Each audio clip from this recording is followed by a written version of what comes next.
ಸಲಾಂ ಕಾರ್ಯಕ್ರಮ ಅಂತ ಎಲ್ಲ ವೀಕ್ಷಕರಿಗೆ ನಮಸ್ಕಾರ. ವೀಕ್ಷಕರೇ ನೋಡಿ, ನಾವು ಇವತ್ತು ಉಡುಪಿಯ ಪೆರಡೂರು ಎಂಬಲ್ಲಿ ಒಂದು ಸಣ್ಣ ನರ್ಸರಿಗೆ ಬಂದಿದ್ದೇವೆ. ಇಲ್ಲಿ ಕೇವಲ ಅವರು ಜಾಸ್ತಿಯಾಗಿ ಹಲಸನ್ನು ಕೃಷಿ ಮಾಡ್ತಾ ಇದ್ದಾರೆ. ಅವರು ಸ್ವಂತವಾಗಿ ಮಾಡಿದಂಥ ಒಂದು ನರ್ಸರಿಗೆ ನಾವು ಇವತ್ತು ವಿಸಿಟ್ ಮಾಡಿದ್ದೇವೆ. ವೀಕ್ಷಕರೇ, ಅತಿ ಕಡಿಮೆ ದರದಲ್ಲಿ ಕೊಡುವಂಥ ಈ ಒಂದು ನರ್ಸರಿಯು ತುಂಬ ವೆರೈಟಿಯಲ್ಲಿ ಅವರ ನರ್ಸರಿ ಇದೆ. ನೋಡಿ, ನಿಮಗೆ ನಾವು ತೋರಿಸ್ತೇವೆ. ಕಣ್ಣು ಕಸಿ ಮಾಡ್ತಾರೆ ಅವರು, ಗ್ರಾಫ್ಟಿಂಗ್ ಅಲ್ಲ, ಕಣ್ಣು ಕಸಿ ಮಾಡಿದಂಥ ಈ ಸಸಿಗಳು. ನೋಡಿ, ಇಲ್ಲಿ ನೀವು ನೋಡ್ತಾ ಇರ್ಬೋದು. ನೋಡಿ, ಇದೆಲ್ಲ ಕಣ್ಣು ಕಸಿ ಮಾಡಿದಂಥ ಗಿಡಗಳು. ನೋಡಿ, ಇದರ ಬಗ್ಗೆ ಸ್ವಲ್ಪ ಅವರ ಮಾಹಿತಿ ಕೇಳೋಣ. ಸರ್ ನಮಸ್ತೆ. ನಮಸ್ಕಾರ. ನಿಮ್ಮ ಹೆಸರು ಸರ್? ಒಂದು ಗುರುರಾಜ್ ಬಾಳ್ತಿಲಾಯ ಅಂತ. ಬಾಳ್ತಿಲಾಯ. ಸರ್, ಎಷ್ಟು ವರ್ಷದಿಂದ ಕೃಷಿ ಮಾಡ್ತಾ ಇದ್ದೀರಿ ನೀವು? ಇದು ಅಂದ್ರೆ ನರ್ಸರಿ, ಹಲಸಿನ ಕೃಷಿ ಮಾಡಿ 91ನೇ ಇಸ್ವಿಯಿಂದ ಶುರು ಮಾಡಿದ್ದೇನೆ. 91 ಇಸ್ವಿ. ನೀವು ಊರಲ್ಲಿ ಧರ್ಮಸ್ಥಳದವರು? ಹೌದು. ಇಲ್ಲಿ ಬಂದೆ 2000ನೇ ಇಸ್ವಿಗೆ ಇಲ್ಲಿಗೆ ಬಂದ. ನಂತರ ಇಲ್ಲೇ ಬರ್ತಾ ಇದ್ದೇನೆ. ಹೌದು. ಇದು ಯಾವ್ದೆಲ್ಲ ವೆರೈಟಿ ಉಂಟು ಸರ್? ಮೊದ್ಲೆಲ್ಲ ತುಂಬಾ ವೆರೈಟಿ ಮಾಡ್ತಿದ್ದೆ, ಈಗ ಹಲಸು ಮಾತ್ರ ಅಲ್ಲ. ನಿಮ್ಮ ಗೇಟ್ ಅಲ್ಲಿ ಬೋರ್ಡ್ ಹಾಕಿದ್ದೀರಿ ನೀವು, ಗಿಡಗಳು ಲಭ್ಯವಿಲ್ಲ ಅಂತ. ಅಂದ್ರೆ ನನ್ಗೆ ಮೊದ್ಲೇ 1 ವರ್ಷದ ಮೊದ್ಲೇ ರಿಸರ್ವ್ ಮಾಡಿಕೊಂಡು ಹೋಗುವವರೇ ಇರುವುದ್ರಿಂದ ಅವರಿಗೆ ಮಾಡಿಕೊಡ್ಲಿಕ್ಕೆ ಆಗುದಿಲ್ಲ. ಮತ್ತೆ ಎಡೆಯಲ್ಲಿ ರಿಟೇಲ್ ಕೊಡ್ಲಿಕ್ಕೆ ನಮ್ಗೆ ಪುರ್ಸೊತ್ತು ಇಲ್ಲ. ಮತ್ತೆ ನಮ್ಗೆ ಒಂದೆರಡು ಗಿಡ ಬಂದವರಿಗೆಲ್ಲ ಕೊಡ್ಬೋದು ಅಷ್ಟೇ. ಒಂದೆರಡು ಹಾಗೆ ಕೇಳಿ ಬಂದವರಿಗೆ ಇದ್ರೆ ಇಲ್ಲಿ ಕೊಡ್ತೇವೆ. ಹೆಚ್ಚಾಗಿ ಇರುದೇ ಕಡಿಮೆ ಅಲ್ವಾ. ಕೆಲವು ಸೀಸನ್ ಅಲ್ಲಿ ಮಳೆಗಾಲ ಸ್ಟಾರ್ಟ್ ಆಗುವಾಗೆಲ್ಲ ಇರ್ತದೆ. ನಮ್ಗೆ ಖುಷಿ ಆದದ್ದು ನಿಮ್ಮ ಒಂದು ಕಡಿಮೆ ರೇಟಿಗೆ ನೀವು ಕೊಡ್ತಾ ಇದ್ದೀರಾ. ಇದು ನೀವು ಸ್ವಂತ ಮಾಡಿದ್ರಿಂದ ಮಾತ್ರ ಆಗ್ತದ ಅಂತ ಅಲ್ವಾ ಸರ್? ಹೌದು, ನಾವೇ ಸ್ವತಃ ಮಾಡುದು ಅಲ್ವಾ. ನಾವೇ ಮಾಡುದು, ಬೆಳಗಿಂದ ಸಾಯಂಕಾಲ ಇದ್ರಲ್ಲೇ ಕುತ್ಕೊಂಡಿರ್ತೇವೆ, ಇಲ್ಲೇ ಮಾಡ್ತೇವೆ ಅಲ್ವಾ. ಹಾಗೆ ಮಾಡುವಾಗ ನಾವೇ ಮಾಡುವಾಗ ಇದ್ರಲ್ಲಿ ಕಸಿಯಲ್ಲಿ ಚೂರು ಒಳ್ಳೆಯ ಪರ್ಸೆಂಟೇಜ್ ಬರ್ತದೆ. ಆಗ ಆ ಪರ್ಸೆಂಟೇಜ್ ಒಳ್ಳೇದು ಬಂದ್ರೆ ಅದನ್ನು ರೈತರಿಗೆ ಅದರ ಲಾಭ ಅವರಿಗೂ ಸಿಗ್ತದೆ. ನೋಡಿ, ಇದು ಗ್ರಾಫ್ಟಿಂಗ್ ಮಾಡ್ಲಿಕ್ಕೆ, ಕಣ್ಣು ಕಸಿ ಮಾಡ್ಲಿಕ್ಕೆ ತಯಾರು ಮಾಡಿದಂತ ಗಿಡಗಳು ಅಲ್ವಾ. ಈಚೆ ಈ ಬದಿಯಲ್ಲೆಲ್ಲ ನೀವು ಗ್ರಾಫ್ಟಿಂಗ್ ಮಾಡಿದ್ದುಂಟು ಅಲ್ವಾ. ಇಲ್ಲಿ ಯಾವ್ದೆಲ್ಲ ಉಂಟು ಸರ್ ಇದರಲ್ಲಿ? ಈಗ ನಿಮ್ಮ ಸಿದ್ದು ಹಲಸು ಇದ್ರಲ್ಲಿ ಇದು ಶಂಕರ, ಅದರ ಆಚೆ ಸಿದ್ದು, ಅದೆಲ್ಲ IAHR ಗೆ. ಮತ್ತೆ ಇದು ಎಂತ ಸರ್? ಅದು ಮತ್ತೆ ಇದೆಲ್ಲ ಇಲ್ಲಿದ್ದು ಪಾಂಡಿಚೇರಿದ್ದು. ಅಲ್ಲಿ ಈಗ ರಿಲೀಸ್ ಆಗಿದೆ, ಈಗಷ್ಟೇ ರಿಲೀಸ್ ಆಗಿದೆ. ಅದೊಂದು 2 ವೆರೈಟಿ ಇದೆ, ಕಮಲ ಮತ್ತೆ ದಕ್ಷಿಣ ಅಂತ ಹೇಳಿ. ಕಮಲ ಮತ್ತು ದಕ್ಷಿಣ. ಅದನ್ನ ಈಗ ಏರಿಕೆ ಕ್ರಮದಲ್ಲಿ ಇಟ್ಟದ್ದು. ಅದು ಎಲ್ಲಾ ಗಿಡಕ್ಕೆ ಬಿಸಿಲು ಬೀಳ್ಲಿ ಅಂತ ಹೇಳಿ. ಈ ಸೈಡ್ ಸಣ್ಣ ಗಿಡ, ಈ ಸೈಡ್ ದೊಡ್ಡ. ಅದೇ ನಾವು ಬಾರಿ ಖುಷಿ ಇದ್ದದ್ದು, ಅಂದ್ರೆ ಒಂದು ಸ್ಲೋಪ್ ಇದರಲ್ಲಿ ಇಟ್ಟಿದ್ದೀರಿ. ಹೌದು, ಅದು ಏರಿಕೆ ಕ್ರಮದಲ್ಲಿ ಇಟ್ರೆ ಅದು ಒಂದೇ ಲೆಕ್ಕ. ಈ ಕಡೆ ಸ್ವಲ್ಪ ಜಾಸ್ತಿ ಬಿಸಿಲು ಬೀಳ್ತದೆ, ಎಲ್ಲ ಗಿಡಕ್ಕೂ ಯೂನಿಫಾರ್ಮ್ ಆಗಿ ಬರ್ತದೆ. ಮತ್ತೆ ನೀವೆಲ್ಲ ಮಣ್ಣು ತುಂಬಿಸಿದ್ದು ಮತ್ತೆ ನಿಮ್ಮ ಗಿಡಗಳೆಲ್ಲ ನೋಡುವ ತುಂಬಾ ಒಂದು ಬಹಳ ಒಂದು ಆರೋಗ್ಯಪೂರ್ಣವಾಗಿದೆ. ನಾವು ಆ ರೀತಿ ಒಳ್ಳೆಯ ಬೀಜಗಳನ್ನು, ಒಳ್ಳೆಯ ಮಣ್ಣು, ಒಳ್ಳೆಯ ಗೊಬ್ಬರ ಎಲ್ಲ ಮಿಕ್ಸ್ ಮಾಡಿ ತುಂಬಿಸ್ತೇವೆ. ನೋಡಿ, ಇದು ಈಗ ಸ್ವಲ್ಪ ಸಮಯದ ಮೊದಲು ನೀವು ಮಾಡಿದ್ದು. ಅದೀಗ ಕಟ್ ಮಾಡಿ ಆಯ್ತು, ಇನ್ನು ಈಗ ಚಿಗುರ್ತದೆ. ಹೌದಲ್ವಾ. ಮಳೆಗಾಲ ಸ್ವಲ್ಪ ಕಡಿಮೆ ಆದ ನಂತರ ಕಟ್ ಮಾಡಿದ ನಂತರ ಈಗ ಚಿಗುರ್ತಾ ಉಂಟು. ಹೌದು, ಅದು ಜೀವ ಬಂದ ಮೇಲೆ ನೀವು ಅದು ಕಟ್ ಮಾಡುದಲ್ವಾ? ಹೌದು, ಅದು ಕಟ್ಟಿ ಆದ್ಮೇಲೆ 40 ದಿವಸದ ನಂತರ ನಾವು ಅದನ್ನು ಕಟ್ ಮಾಡ್ತೇವೆ. ಸರ್, ನಿಮ್ಮ ಇದು ಕಸಿ ಕಟ್ಟುವುದು ಒಳಗೆ? ಕಟ್ಟುವಂತದ್ದು ಒಳಗೆ. ಈ ಬಡ್ಡಿಂಗಿಗೆ ಕಟ್ಲಿಕ್ಕೆ ಒಳಗೆ ಆಗ್ಬೇಕು ಅಂತ ಏನಿಲ್ಲ. ನೆರಳಿದ್ರೆ, ನಮ್ಗೆ ನೆರಳಿದ್ರೆ ಎಲ್ಲಿ ಸಹ ಕುತ್ಕೊಂಡು ಕಟ್ಬಹುದು. ಮತ್ತೆ ಪುನಃ ಬಿಸಿಲಿಗೆ ಇಡುದು. ಒಳಗೊಮ್ಮೆ ತೋರಿಸ್ತೀರಾ ನೀವು? ಒಳಗೆ ಈಗ ಏನು ಇಲ್ಲ. ಅಲ್ಲಿ ಅಲ್ಲ, ನೀವೊಂದು ಕಸಿ ಕಟ್ಟುವಂತ ಒಂದು ನೋಡಿ ವೀಕ್ಷಕರೇ, ನರ್ಸರಿ ಮಾಡ್ಬೇಕಾದ್ರೆ ಅದಕ್ಕಾದಂತ ಒಂದು ಒಳ್ಳೆ ಮಣ್ಣನ್ನು ತರಬೇಕು. ಅದಕ್ಕೆ ಕಾಂಪೋಸ್ಟ್, ನೋಡಿ ಇಲ್ಲಿ ಕಾಂಪೋಸ್ಟ್ ಗೊಬ್ಬರ ಇದೆ. ಇದನ್ನೆಲ್ಲ ಮಿಶ್ರಣ ಮಾಡಿ, ನೋಡಿ ಮಣ್ಣಿಗೆಲ್ಲ ಮಿಶ್ರಣ ಮಾಡಿ ಗ್ರೋ ಬ್ಯಾಗ್ ಅಲ್ಲಿ ತುಂಬಿಸುವುದು.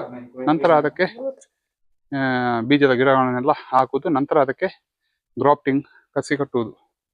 ಇಲ್ಲಿ ಕಸಿ ಕಟ್ಟುವಂತ ವಿಧಾನ ನೋಡಿ. ಈ ಟೇಬಲ್ಗೆ ಈಗ ಸೆಟ್ ಮಾಡಿದ್ದಾರೆ ಕಸಿ ಕಟ್ಟಲಿಕ್ಕೆ. ನೋಡಿ, ಇನ್ನು ಕಸಿ ಕಟ್ಟಲಿಕ್ಕೆ ಮಾತ್ರ ಬಾಕಿ ಇದೆ. ನೋಡಿ, ಇಲ್ಲಿ ಮಣ್ಣು ತುಂಬಿಸಿ ಎಲ್ಲ ಬೀಜ ಹಾಕಿದ್ದಾರೆ. ನೋಡಿ, ಚೆನ್ನಾಗಿ ಒಂದು ಸೆಟ್ ಮಾಡಿ ಇಟ್ಟಿದ್ದಾರೆ. ಇನ್ನು ಇದರಲ್ಲಿ ಬೀಜ ಬಂದ ನಂತರ ಇದನ್ನು ಔಟ್ ಸೈಡಿಗೆ ಮಾಡ್ತಾರೆ. ನೋಡಿ ವೀಕ್ಷಕರೇ, ಅವರೀಗ ಹಲಸಿನ ಒಂದು ಕಣ್ಣು ಕಸಿ ಮಾಡುವಂತ ಕೆಲಸಕ್ಕೆ ಮುಂದಾಗಿದ್ದಾರೆ. ನೋಡಿ, ಇದರ ಸಂಪೂರ್ಣ ಮಾಹಿತಿ ಅವರು ಕೊಡ್ತಾರೆ, ಹೇಗೆ ಕಸಿ ಕಟ್ಟುವುದು, ಅದರ ಕ್ವಾಲಿಟಿ ಹೇಗೆ ಇರಬೇಕು ಎಲ್ಲ. ಇದು ಕಸಿ ಮರದ ಗೆಲ್ಲು, ಇದು ವಿಯೆಟ್ನಾಂ ಅಲ್ಲಿಯ ಗೆಲ್ಲು. ಈಗ ಇದ್ರಿಂದ ಮೂಲ ಮರದಿಂದ ಗೆಲ್ಲು ತಗೊಂಡು ಬಂದಿದ್ದೇನೆ. ಇದನ್ನು ಕಸಿ ಕಟ್ಟಲಿಕ್ಕೆ ತಯಾರು ಮಾಡ್ಬೇಕಿದ್ರೆ ಒಳ್ಳೆಯ ಗೆಲ್ಲು ಸೆಲೆಕ್ಟ್ ಮಾಡಬೇಕು, ಮತ್ತೆ ಎಲೆ ತೊಟ್ಟು ಬಿಟ್ಟು ಎಲೆ ಕಟ್ ಮಾಡಬೇಕು.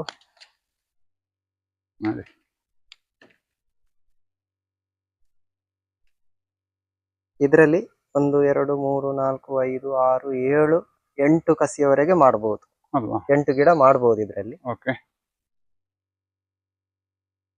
ಯಾವ್ದು ಹಲಸು ಸರ್ ಇದು? ಇದು ವಿಯೆಟ್ನಾಂ ಮಾರ್ಲಿ. ವಿಯೆಟ್ನಾಂ ಮಾರ್ಲಿ ಅಲ್ವಾ? ನೋಡಿ, ಇದು ಬೀಜ ಹಾಕಿ ಮಾಡಿದಂತ ಗಿಡ. ಬೀಜ ಹಾಕಿ ಬೆಳೆಸಿದ್ದು 3 ತಿಂಗಳ ಗಿಡ. 3 ತಿಂಗಳು ಆಯ್ತಲ್ವಾ? ಅದು ಇಷ್ಟು ದೊಡ್ಡ ಆಗಿದೆ, ಒಂದು 2 ಫೀಟ್ ಜಾಸ್ತಿ ಬಂದಿದೆ. ಅದು ಫಸ್ಟಿಗೆ ಒಂದು ಮಾರ್ಕ್ ಮಾಡ್ಕೊಳ್ಬೇಕು ಹೀಗೆ. ಸಿಪ್ಪೆ ಸ್ವಲ್ಪ ಹಾಲು ಇಳಿದು ಹೋಗ್ಲಿ.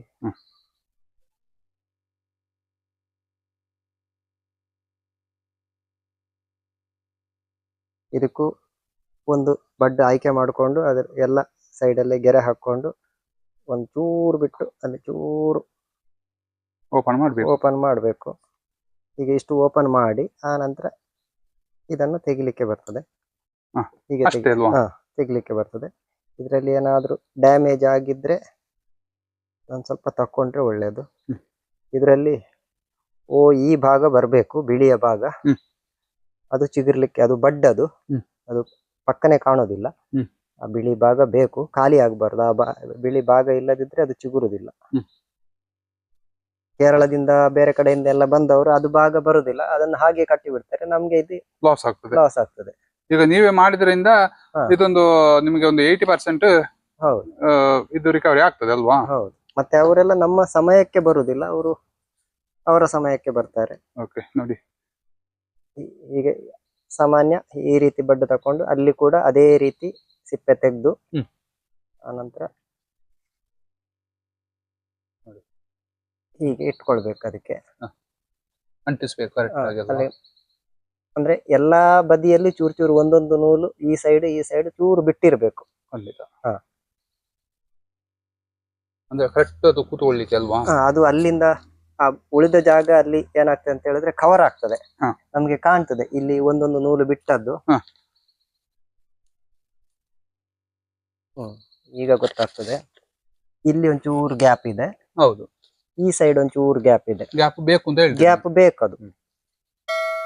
ಅದು ನಾವು ಕಟ್ಟುವಾಗ ಒಂದು ಸೈಡಿಗೆ ಇದು ಪ್ಲಾಸ್ಟಿಕ್ ಸ್ವಲ್ಪ ಎಳೆದಾಗೆ ಆದ್ರೆ ಅದು ಜಾಮ್ ಆಗ್ತದೆ. ಜಾಮ್ ಆದ್ರೆ ಸಾಯುವಂತ ಚಾನ್ಸ್ ಇರ್ತದೆ. ಇದು ಜಾಮ್ ಆಗುದಿಲ್ಲ, ಮಧ್ಯದಲ್ಲಿ ಕುತ್ಕೊಳ್ತದೆ. ಈ ರೀತಿ ಮಾಡಿ ಟೈಟ್ ಆಗಿ ಹೀಗೆ ಕಟ್ಟಿಬಿಟ್ರೆ ಇನ್ನು ಈಗ ನೀವು ಇದು ಕಟ್ಟಿ ಆಯ್ತಲ್ಲ, ಕಟ್ಟಿ ಆಯ್ತು. ಈಗ ಹೀಗೆ ನೇಕೊಂಡೋಗಿ ಹೊರಗೆ ನೀವು ಇನ್ನು ಹೊರಗೆ ಇಡುದು. ಇದು ನಮಗೆ ಅಲ್ಲಿ ನೆರಳು ಮಾಡ್ಕೊಂಡ್ರೆ ನಾವು ಇದನ್ನು ಇಲ್ಲಿಗೆ ತರುವ ಕೆಲಸವೇ ಇಲ್ಲ ಅಲ್ವಾ? ಅಲ್ಲೇ ನೆರಳು ಮಾಡ್ಕೊಂಡ್ರೆ ನಟ್ಟೆಲ್ಲ ಹಾಕಿದ್ರೆ ಅಲ್ಲೇ ನೆರಳು ಮಾಡ್ಕೊಂಡು ಕಟ್ಬಹುದು, ಅಲ್ಲೇ ಕಟ್ಬಹುದು ಅಲ್ವಾ? ಎರಡನೇದು ಏನಂತ ಹೇಳಿದ್ರೆ, ಇನ್ನು ಇದಕ್ಕೆ ಇದು ಬರ್ಲಿಕ್ಕೆ ಎಷ್ಟು ಸಮಯ? ಇದು ಈಗ 1 ತಿಂಗಳು ಮುಟ್ಲಿಕ್ಕಿಲ್ಲ. 1 ತಿಂಗಳು ಬೇಸಿಗೆಯಲ್ಲಿ ಆದ್ರೆ, ಚಳಿಗಾಲದಲ್ಲಿ ಆದ್ರೆ 40 ದಿವಸ ಬೇಕಾಗ್ತದೆ. ಮುಟ್ಲಿಕ್ಕಿಲ್ಲ, ಹಾಗೆ ಬಿಡುದು. ನೀರೊಂದು ಕೊಡ್ತಾ ಇರೋದು. ಆ ನಂತರ ಚಳಿಗಾಲ ಸಮಯದಲ್ಲಿ ಒಂದು 40 ದಿವಸ ಬಿಟ್ಟ ನಂತರ 1 ತಿಂಗಳಿಗಿಂತ ಮೇಲೆ ಯಾವಾಗಾದ್ರೂ 40 ದಿವಸ ಆದ್ರೆ ರಗಳೆ ಇಲ್ಲ, ಅದನ್ನು ಬಿಚ್ಚಿ ತೆಗೆಯುದು. ಇದು ಮೇಲಿನ ಕಟ್ಟವನ್ನು ಬಿಚ್ಚಿ ತೆಗೆಯುದು, ಕಂಪ್ಲೀಟ್ ಬಿಚ್ಚಿ ತೆಗೆಯುದು. ಬಿಚ್ಚಿ ತೆಗೆದ ಮೇಲೆ ಇದು ಈ ಹಸಿರು ಭಾಗ ಹಾಗೆ ಇದ್ರೆ ಇದು ಸಕ್ಸಸ್ ಆಯ್ತು ಅಂತ ಲೆಕ್ಕ ಅಲ್ವಾ? ಆ ನಂತರ ಒಂದು 5 ದಿನ ಹಾಗೆ ಬಿಸಿಲಲ್ಲೇ ಬಿಡುದು. 5 ದಿನ ಬಿಟ್ಟಾಗ ಇದು ಸಾಯುವಂತದ್ದಿದ್ರೆ ಸಾಯ್ತದೆ. ಅಲ್ಲಿ ಬದುಕಿತ್ತು, ಅಲ್ಲಿ 5 ದಿನ ಏನು ಆಗ್ಲಿಲ್ಲ ಅಂತಂದ್ರೆ ಇದನ್ನು ತಕೊಂಡು ಬಂದು ಇಲ್ಲಿಂದ ಕಟ್ ಮಾಡಿ ತಕೊಂಡು ಬಂದು ಒಳಗಿಡ್ತೇವೆ. ಇಲ್ಲಿಂದ ಕಟ್ ಮಾಡ್ತೇವೆ, ತಕೊಂಡು ಬಂದು ಇಲ್ಲಿ ಪಾಲಿಹೌಸ್ ನಲ್ಲಿ ಸ್ವಲ್ಪ ಬಿಸಿ ಇರ್ತದೆ, ನೀರು ಕೊಡ್ತಾ ಇಲ್ಲಿ ಪಾಲಿಹೌಸ್ ಅಲ್ಲಿ ಇಟ್ಟರೆ ಕೂಡಲೇ ಇದು ಚಿಗುರು ಬರ್ತದೆ. ಇದರಿಂದ ಬಡ್ಸ್ ಚಿಗುರು ಬಂದ್ರೆ ಅದು ಸಕ್ಸಸ್. ಇದು ತೆಗಿಲಿಕ್ಕೆ ಯಾವಾಗ ಮತ್ತೆ ಈ ಪ್ಲಾಸ್ಟಿಕ್? ಅದೇ ಒಂದು 40 ದಿವಸದ ನಂತರ ಇಲ್ಲಿ ಕಟ್ಟ ಬಿಚ್ಚುದು, ಬಿಚ್ಚಿಸಿ ಬಿಡುದು. ಹೌದು, 5 ದಿವಸ ಅಲ್ಲೇ ಬಿಡುದು. ಹಾಗೆ ಕಟ್ಟ ಬಿಚ್ಚಿಸಿ ಇದು ಪ್ಲಾಸ್ಟಿಕ್ ತೆಗೆದು ಬಿಡುದು. 5 ದಿವಸ ಹಾಗೆ ಬಿಡುದು, ಅಲ್ಲೇ ಬಿಡುದು. 5 ದಿವಸದಲ್ಲಿ ಅದು ಬದುಕ್ತದ ಸಾಯ್ತದ ಗೊತ್ತಾಗ್ತದೆ. ಬಿಸಿಲು ಓಪನಿಗೆ ಇದ್ದು ಗೊತ್ತಾಗ್ತದೆ. ಅದು ಏನಾಗ್ಲಿಲ್ಲ ಅಂತ ಆದ್ರೆ ನಾವು ಅದನ್ನು ಕಟ್ ಮಾಡಿ ಇಲ್ಲಿಂದ ಮೇಲಿಂದ 1 ಇಂಚು ಮೇಲೆ ಕಟ್ ಮಾಡಿ ಒಳಗಿಡುದು. ಒಳಗಿಟ್ಟು ಅದು ಅಲ್ಲಿಗೆ ಆಯ್ತು. ನಂತರ ಒಂದು ಆ ನಂತರ ಇಲ್ಲಿಂದಲೇ ಚಿಗುರು ಬರ್ಬೇಕು, ಬೇರೆ ಎಲ್ಲಿಯೂ ಚಿಗುರು ಬರಬಾರ್ದು, ಬಿಡ್ಬಾರ್ದು ಬರ್ಲಿಕ್ಕೆ, ಬೇರೆ ಚಿಗುರು ಬರ್ಲಿಕ್ಕೆ ಬಿಡಬಾರ್ದು. ನಿಮ್ಗೆ ನಾನು ಅದು ಚಿಗುರು ಬರ್ತಾ ಇರುವಂತದ್ದನ್ನು ಈಗ ಒಂದು ಇದು ತಂದು ತೋರಿಸ್ತೇನೆ. ಇದು ಈಗ ಚಿಗುರು ಬಂದದ್ದು. ಈಗ ಬರ್ತದೆ ಅಲ್ವಾ? ಹೌದು.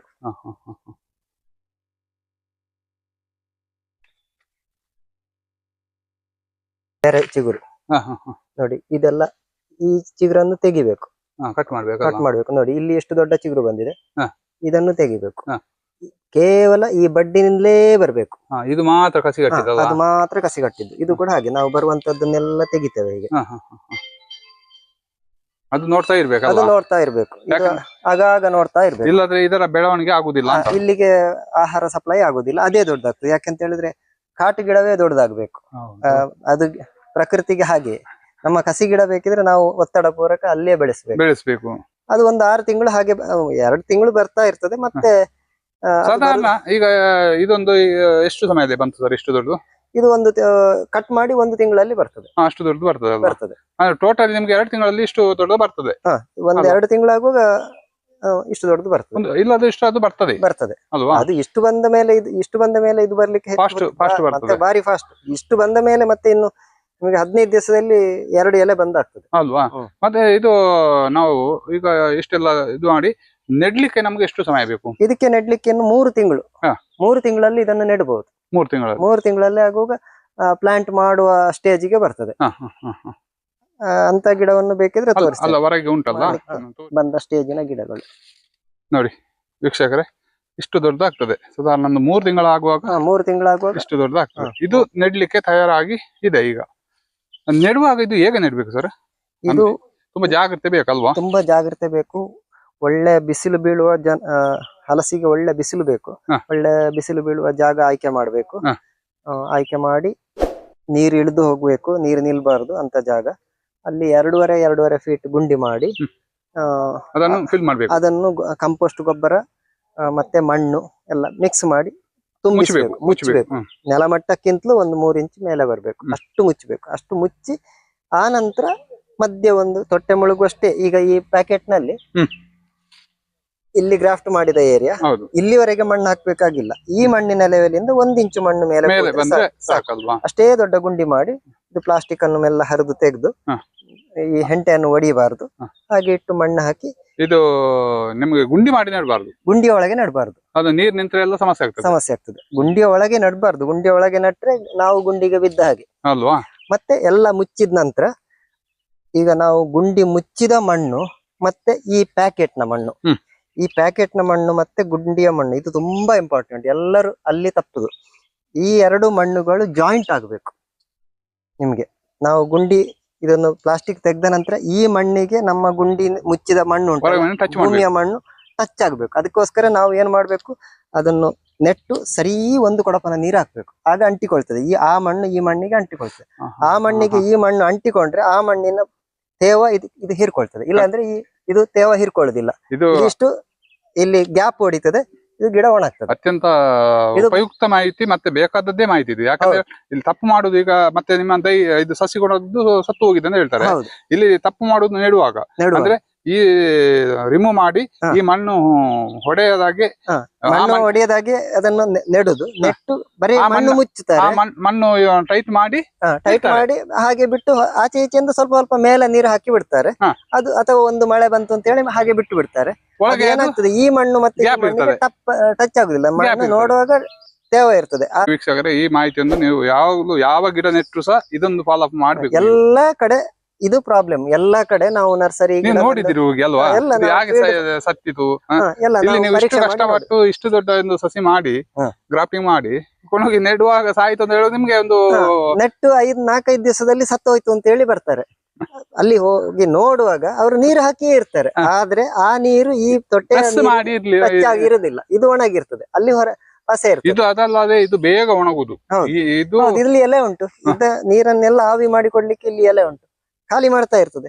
ಇದಕ್ಕೆ 24 ಗಂಟೆ ಒಳಗೆ ನೀರು ಸಿಗ್ಲೇಬೇಕು. ನಾವು ಅದು ಕೊಡದಿದ್ರೆ ಒಣಗ್ತದೆ ಖಂಡಿತವಾಗಿ. ಮತ್ತೆ ಮೇಲೆ ದಪ್ಪದಲ್ಲಿ ತರಗೆಲೆ ಏನಾದ್ರೂ ಹಾಕಿ ಮುಚ್ಚಬೇಕು, ಮಲ್ಚಿಂಗ್ ಮಾಡ್ಬೇಕು. ಮಲ್ಚಿಂಗ್ ಮಾಡಿದ್ರೆ ಆ ನೀರಿನ ತೇವ ಉಳಿತದೆ. ಸರ್ ಇದೆಂತ ಸರ್ ಈ ಸಸಿ? ಇದು ರಂಬುಟಾನ್. ರಂಬುಟಾನ್ ಇದು ಬೀಜ ಮಾಡಿ ಇನ್ನು ಹಾ, ಕಸಿ ಮಾಡುದಲ್ಲ? ಇನ್ನು ಕಸಿ ಮಾಡ್ಬೇಕು. ನೀವು ಇದಕ್ಕೆ ಎಷ್ಟು ಹೇಳ್ತೀರಿ ಕಸಿ ಮಾಡಿದ್ದಕ್ಕೆ? ಇದಕ್ಕೆ 250, ಅದು ವೆರೈಟಿ ಮೇಲೆ ಹೋಗ್ತದೆ. ಹಾ. 200 ರಿಂದ 250. ಒಳ್ಳೆ ಕ್ವಾಲಿಟಿಗೆ 250 ರೂಪಾಯಿ ಅಲ್ವಾ? ಹೌದು. ಖಂಡಿತ. ಹ್ಮ್. ಖಂಡಿತ. ಇದು ಸಹ ಇದೆ, ಒಂದೆರಡು ತಗೊಂಡು ಹೋಗುವವರಿಗೆ ಮನೆಗೆ ಖರ್ಚಿಗೆ ಬೇಕಾದವರು ಎಲ್ಲ ಇದು ರಂಬುಟಾನ್. ಸಾಮಾನ್ಯ ಮಳೆಗಾಲ ಫಸ್ಟಿಗೆ ಸ್ವಲ್ಪ ಮಾಡ್ತೇವೆ. ನೆಲ್ಲಿಕಾಯಿ ಇದು ಉಂಟು ಇಲ್ಲಿ ನೆಲ್ಲಿಕಾಯಿ ಎಲ್ಲ ಚೂರು ಮಾಡ್ತೇವೆ. ಅದೆಲ್ಲ ಅಲ್ವಾ? ಯಾವಾಗ್ಲೂ ಅದು ಗ್ಯಾರಂಟಿ ಇರುದಿಲ್ಲ, ನಮ್ಗೆ ಟೈಮ್ ಇದ್ರೆ ಎಲ್ಲ ಅಲ್ಲಿ ಮಾಡ್ತೇವೆ. ಮಾವಿನ ಸಸಿ ಸಹ ಮಾಡಿದ್ದೀರಿ ಅಂದ್ರೆ ಅದು ಹೀಗೆ ವೆರೈಟಿ ಉಳಿಸ್ಕೊಳ್ಳಿಕ್ಕೆ ಕೆಲವು ರೋಡ್ ಮಾಡುವಾಗ ಅಥವಾ ಮರ ಕಡಿಯುವಾಗ ಎಲ್ಲ ಕೆಲವು ಹೇಳ್ತಾರೆ, ಅದಕ್ಕೋಸ್ಕರ ನಾನು ಮಾಡೋದು ಅದು. ಹೌದು, ಖಂಡಿತ ಸರ್. ಒಂದು ಸಣ್ಣ ರೀತಿಯಲ್ಲಿ ಉತ್ತಮವಾದ ಮಾಹಿತಿಯನ್ನು ಕೊಟ್ಟಿದ್ರಿ. ಗ್ರಾಫ್ಟಿಂಗ್ ಮಾಡುವುದು ಹೇಗೆ, ಅದನ್ನು ಎಷ್ಟು ದಿನ ಇದು ಮಾಡಬೇಕು, ಮತ್ತೆ ಅದರ ಯಾವ ರೀತಿಯಲ್ಲಿ ಅದರ ಪಾಲನೆ ಪೋಷಣೆ ಮಾಡಬೇಕು, ನಂತರ ಇದನ್ನು ಹೇಗೆ ನೆಡಬೇಕು ಅಂತ ಈಗ ಒಳ್ಳೆ ಮಾಹಿತಿ ಕೊಟ್ಟಿದ್ದೀರಿ. ಖಂಡಿತ ಸಾಧಕರಿಗೆ ಸಲಾಂ ಕಾರ್ಯಕ್ರಮದ ಎಲ್ಲರ ಪರವಾಗಿ ಮತ್ತು ನನ್ನ ಪರವಾಗಿ ನಿಮಗೆ ಅನಂತ ಧನ್ಯವಾದ ಹೇಳ್ತೇನೆ ಸರ್. ಧನ್ಯವಾದ. Thank you.